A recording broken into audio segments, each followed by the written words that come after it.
किसी वारदात को अंजाम दे तो उसे अपराध कहते हैं, लेकिन जब एक अच्छे परिवार के 4 छात्र, जब एक हैवान किसी वारदात को अंजाम दे तो उसे अपराध कहते हैं, लेकिन जब अच्छे परिवार के 4 होनहार छात्र, जिन्होंने कभी किसी क्राइम को नहीं देखा हो, जिनका क्रिमिनल रिकॉर्ड दूर दूर तक ना रहा हो, जिन्होंने कभी किसी तरीके का अपने परिवार में कोई वायलेंस ना देखा हो, और ऐसे होनहार 4 छात्र जब किसी वारदात को अंजाम दें, वो भी वो खौफनाक वारदात जिसमें 1-2 नहीं पूरे 10 कत्ल की वारदात को अंजाम दिया गया, तो उस अपराध को और उन लोगों को क्या कहेंगे। नमस्कार, मैं हूं जावेद हुसैन और आप देख रहे हैं the crime files India news पर। भारत का ईस्ट का ऑक्सफोर्ड कहे जाने वाला वो शहर पूरी तरीके से शांत था। लोग सुबह होते ही अपने घरों से अपने काम को निकल जाते थे। बच्चे स्कूल के लिए, पूरा शहर ऐसा मानो जैसे खुशगवार हो। लेकिन आखिर साल 1976 में ऐसा क्या हुआ कि ऑक्सफोर्ड कहे जाने वाला ये शहर बिल्कुल अशांत हो गया। यहाँ के लोग खौफ के साए में आ गए।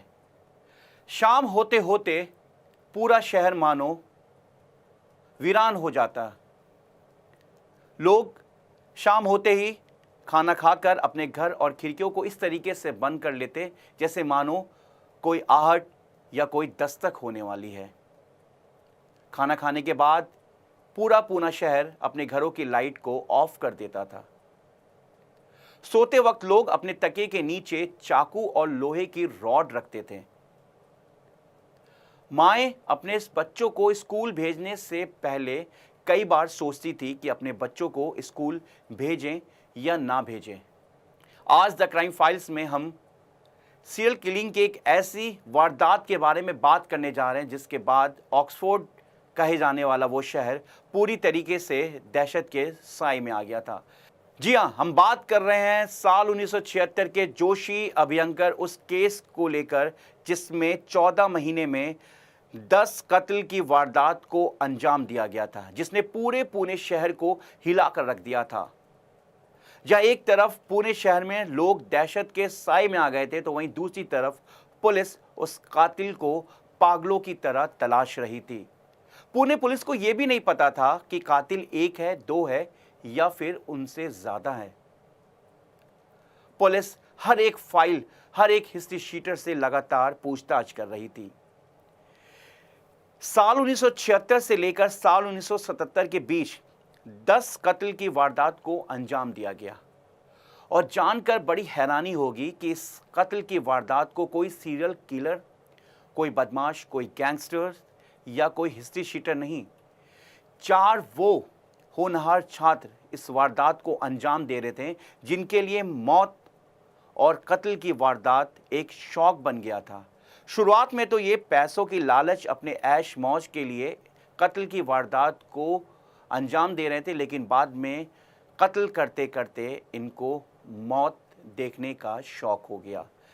जी हाँ, साल 1976 पुणे शहर का अभिनव कला महाविद्यालय, वहाँ 4 छात्र पढ़ते थे जिनके बारे में हम आपको बताएं कि राजेंद्र जक्कल, जो कि फोटोग्राफी का इसे बहुत शौक था और एक तेज दिमाग का लेकिन गैंग का सरगना। इसके साथ दिलीप सुतार, जो कि स्कॉलरशिप लेकर अपनी पढ़ाई कर रहा था आर्ट इस कॉलेज में। इसके बाद शांताराम जगताप, जो कि इनका तीसरा साथी, पढ़ने में बेहद शांत और तेज। और आखिरी इनका चौथा साथी मुनव्वर हारून शाह, जो कि शांत दिमाग का, बहुत कम बोलने वाला लेकिन सबसे शातिर। शुरुआत में ये चारों, जो पुलिस रिकॉर्ड में पता चला कि पूरे यूनिवर्सिटी में इनकी इज्जत थी। प्रोफेसर्स इन्हें बहुत अच्छा मानते थे, इन्हें प्यार करते थे। ये अपने अभिनव कला महाविद्यालय के चहेते थे। तो आप सोचकर हैरान होंगे कि आखिर 4 होनहार छात्र अच्छे परिवार से, जिन्होंने कभी वायलेंस नहीं देखा, जिन्होंने कभी क्राइम को नहीं देखा या क्राइम के बारे में सुना तक नहीं, आखिर ये कैसे पुणे शहर के वो 4 सीरियल किलर बन गए। या यूँ कहें कि इन्होंने 10 वारदात को अंजाम देने वाले वो साइको किलर जिनको मौत को देखकर मजा आने लगा था, उनको एक हॉबी बन गई थी। जी हाँ, राजेंद्र, दिलीप, शांताराम और मुनव्वर शाह हारून, इनके पॉकेट मनी का जो पैसा था वो कम पड़ रहा था। इनके शौक और इनकी डिमांड बहुत ज़्यादा थी। ये रात भर अय्याशी ऐश मौज करते, लेकिन इनकी पॉकेट मनी कम हो रही थी। तो इन्होंने एक क्राइम की ऐसी लकीर खींची जिससे पूरा पूना शहर अनजान था, या यूँ कहें कि पुणे शहर को ये पता नहीं था कि आखिर एक कमरे में बंद 4 लड़के एक टेबल पर पुणे शहर में एक मौत की पूरी वारदात की वो लकीर खींच रहे हैं जो आने वाले वक्त में पूरे पुणे शहर को हिलाकर रख देगा। चारों बैठकर एक प्लान बनाते हैं और उसमें एक असूल रखते हैं, यानी कि एक नियम रखते हैं कि चोरी की वारदात को अंजाम दिया जाएगा, लेकिन इसमें गवाह को नहीं छोड़ा जाएगा। यानी कि किसी तरीके की कोई भी जो है सबूत को मौके वारदात से नहीं छोड़ा जाएगा, या उस पर ऐसा क्लू नहीं रखें जिससे कि पुलिस उन तक पहुंच सके। अब शुरू होता है पुणे शहर में सीरियल किलिंग की वो वारदात जिसके बाद पूरा पुणे शहर दहल गया था। सबसे पहले ये चारों प्रकाश हेगड़े नाम के अपने एक दोस्त की हत्या करते हैं, सिर्फ पैसों को लेकर। उन्हें यह लगता था कि प्रकाश हेगड़े के पिता के पास बहुत पैसा है। प्रकाश हेगड़े को पहले ये एक जगह बुलाते हैं, उसके साथ पार्टी करते हैं, उसको शराब पिलाते हैं। उसके बाद नायलॉन की रस्सी से ये चारों उसके गले को ज़ोर से दबाकर उसकी हत्या कर देते हैं। हत्या करने के बाद जो है उसकी लाश को एक ड्रम में रखने के बाद उसे पत्थर के साथ नदी में फेंक देते हैं, जिससे कि कोई सबूत ना मिल सके।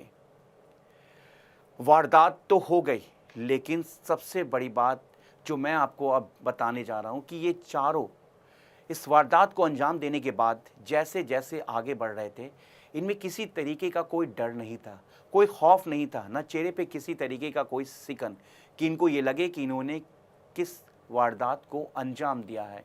इनको ज़रा सा भी खौफ नहीं था और इनके कदम बिल्कुल शांत मन से आगे बढ़ता जा रहा था।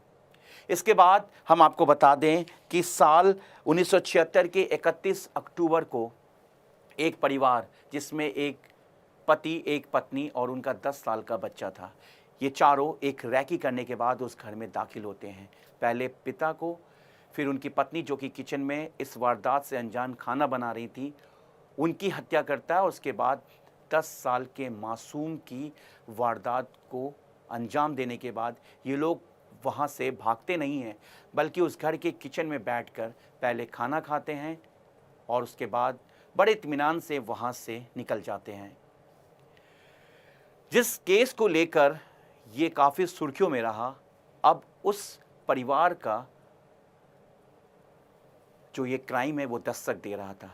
जी हाँ, जिस कत्ल को लेकर ये वारदात होनी थी, जोशी अभयंकर, वो परिवार जिसमें 5 लोग थे, एक मासूम भी था, उनकी एक बेटी भी थी जो एक स्कॉलर थी।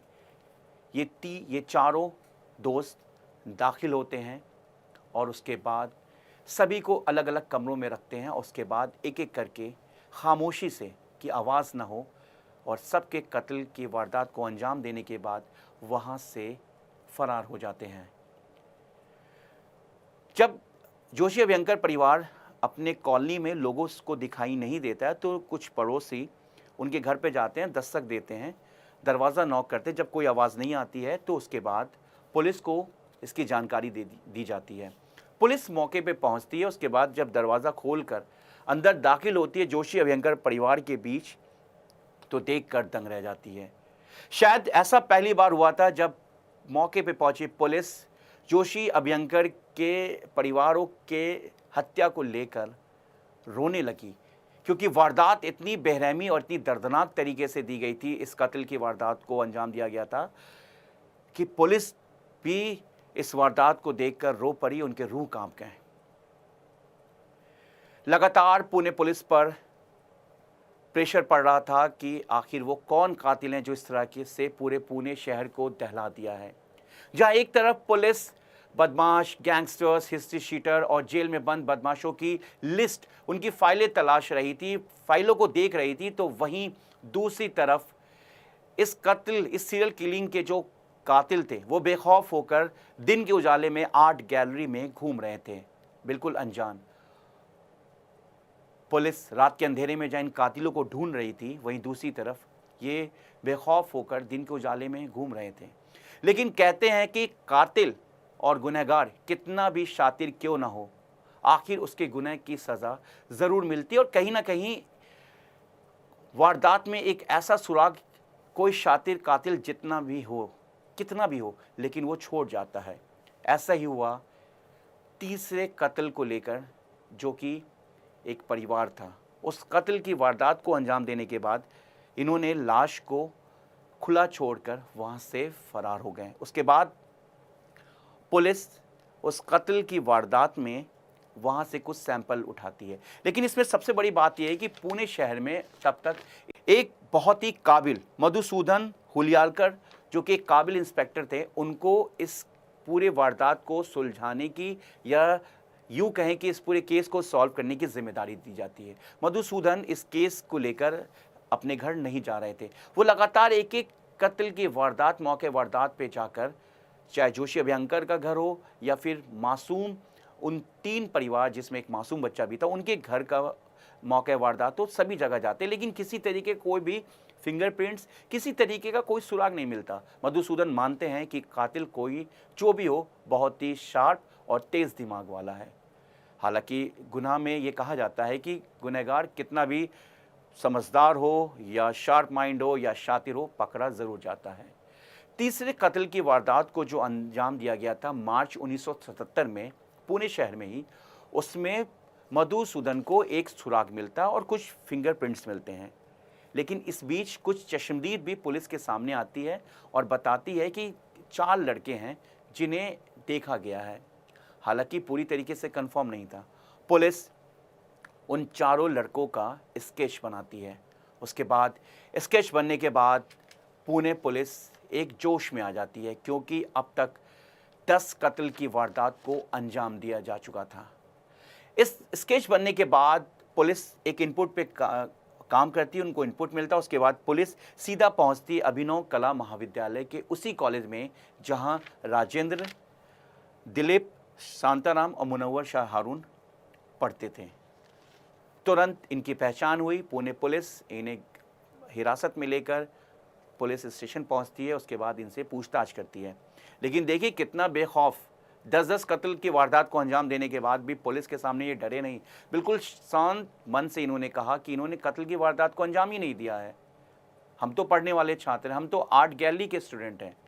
लेकिन उसके बाद मधुसूदन ने एक पुलिस अंदाज में चारों को अलग अलग कमरों में बंद कर दिया। उसके बाद सभी से अलग अलग तरीक़ों से पूछताछ की, बिल्कुल पुलिसिया तरीके से। उसके बाद ये पुलिस के सामने टूट गए और इन्होंने पुलिस को वारदात की सारी कहानी बता दी। मधुसूदन 1 मिनट के लिए इस वारदात को सुनकर सन्न रह गए। उसके बाद वो तुरंत अपने सीनियर अधिकारी को बताते हैं कि सर, पुणे शहर के सीरियल किलिंग की वारदात को हमने सुलझा लिया है। चारों को गिरफ्तार कर लिया जाता है। उसके बाद साल 1983 25 अक्टूबर को चारों को फांसी की सज़ा दी जाती है पुणे